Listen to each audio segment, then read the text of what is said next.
अगर आपको ध्यान करने की ताकत के बारे में जानना है तो इस कहानी को अंत तक सुनिए। 2500 साल पहले चाइना में एक बहुत बड़े संत हुए थे, लाओ त्सु, जिनके चर्चे दूर दूर तक थे। चाइना के राजा भी उनसे सलाह मांगने आते थे कि वो जानते थे कि इनमें बहुत बुद्धि है, और लाओ त्सु अपनी बुद्धि का इस्तेमाल करके सबको हमेशा सही सलाह देते थे, जीवन जीने के रहस्य बताते थे। तो एक बार राजा के महल में एक आदमी आया जो व्यापार करता था। उसके हाथ में 2 फूल थे जो बिल्कुल एक जैसे दिखते थे। उसने राजा से बोला कि राजा, अगर आप ये दोनों फूलों में से असली फूल पहचान लोगे तो मैं अपनी पूरी संपत्ति आपको भेंट कर दूंगा। और राजा ने शर्त मान ली। राजा ने बहुत देर तक दोनों फूलों को देखा। उसमें से एक असली था और एक नकली था, पर पहचानने में असमर्थ हो गए। बहुत ज़्यादा सोचने के बाद राजा को याद आया कि उनके पास तो एक बहुत बुद्धिमान व्यक्ति भी है जो इस पहेली का समाधान निकाल सकता है। तो उन्होंने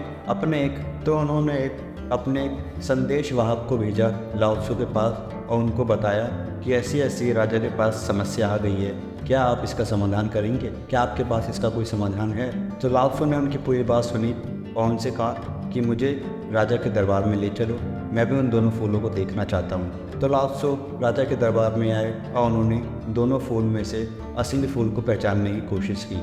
बहुत देर तक देखने के बाद लाओ त्सु को भी नहीं समझ आ रहा था इसमें से असली फूल कौन सा है और नकली फूल कौन सा, क्योंकि कारीगर ने नकली फूल पे काम इतनी बारीकी से किया था कि जिसमें से कोई भी व्यक्ति नहीं पहचान सकता था असली और नकली में भेद। पर लाओ त्सु ने थोड़ी देर सोचने के बाद, ध्यान लगाने के बाद थोड़ी दूर गए और उस कमरे का दरवाज़ा और खिड़की दोनों खोल दिए। थोड़ी देर इंतजार करने के बाद उस कमरे में एक मधुमक्खी आई और असली फूल के ऊपर आकर बैठ गई। तो लाओ त्सु ने उस व्यापारी को बोला, जो आपके दाहिने हाथ में फूल है वो असली है और जो बाइने हाथ में फूल है वो नकली है। तो व्यापारी अचंभित हो गया।